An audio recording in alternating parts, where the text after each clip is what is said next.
Overall যে law and order situation সেটা মাথার মধ্যে রাখবেন।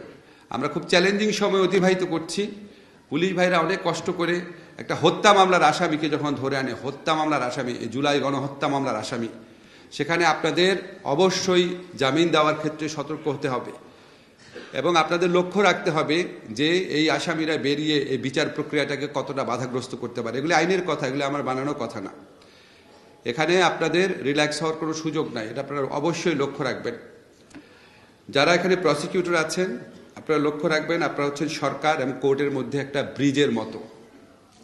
অনেক সময় যদি পুলিশের রিপোর্টে যথেষ্ট তথ্য না থাকে বা আদালত যদি যথেষ্ট পরিমাণ ওয়াকিবহাল না থাকে, অনেক তথ্য দিয়ে, পরামর্শ দিয়ে, যুক্তি দিয়ে দায়িত্ব পালন করার স্কোপ আপনাদের রয়েছে।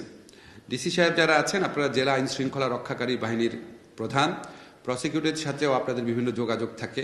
তা আমরা মনে করি এই চারটা প্রতিষ্ঠান যদি আরও বেশি সমন্বয়ের সাথে কাজ করেন, আরও বেশি, অনেক সময় আপনারা দায়িত্বশীল থাকেন, সব ক্ষেত্রে যদি আরও দায়িত্বশীল থাকেন, তাহলে আমরা এই যে বর্তমান সময়ে যে চ্যালেঞ্জটা প্রথমে বর্ণনা করলাম সেটা আরও সাকসেসফুলি মোকাবেলা করতে পারবো।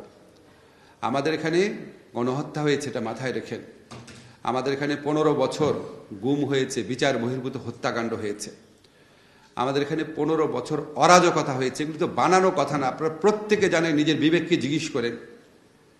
তা আমরা যদি এই পুলিশ, কোর্ট, প্রসিকিউটর, ডিসি আমরা যদি এই বার্তা দিতে না পারি যে প্রতিটা হত্যার বিচার হবে, প্রতিটা গুমের বিচার হবে, 15 বছরের অরাজকতার বিচার হবে, আমরা এই বার্তা দিতে না পারলে আমাদের এখানে থাকার তো কোনো মানে হয় না।